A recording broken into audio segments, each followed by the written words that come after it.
Bonjour, je m'appelle Simon Jolivet, je suis chercheur au volet Histoire.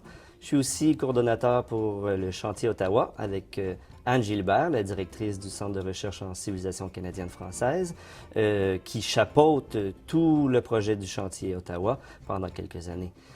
J'ai été amené en l'an 2000 déjà à aller à Dublin, à m'intéresser aux Irlandais.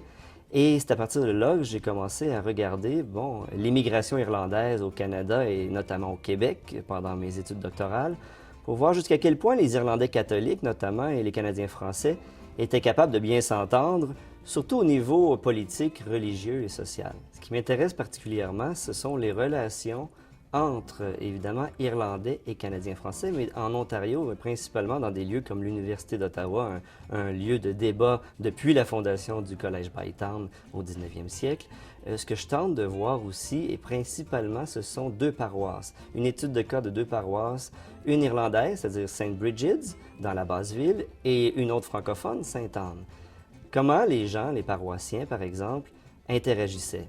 Est-ce qu'ils prenaient part aux mêmes fêtes catholiques, comme les processions de la Fête-Dieu, la parade de la Saint-Jean-Baptiste, par exemple, ou la parade de la Sainte-Patrick, ou est-ce que ces gens-là vivaient de façon hermétique, même étant dans le même quartier, habitant le même quartier, mais vivant quand même dans un monde plutôt d'un côté anglophone, de l'autre côté francophone? Alors, j'ai été amené à m'intéresser au chantier Ottawa parce que je suis ici un membre du Centre de recherche en civilisation canadienne-française comme historien.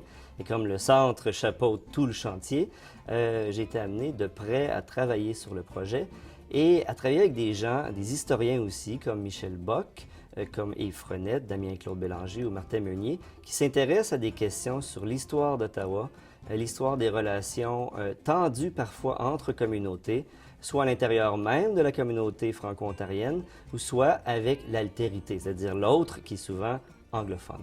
Sur le plan pratique, les historiens du volet événement-histoire du chantier Ottawa espèrent, à la fin, à terme du grand projet du chantier, publier un ouvrage collectif qui sera en mesure de nous donner une meilleure connaissance de ce qu'était Ottawa à partir du 19e siècle jusqu'aux années 1980.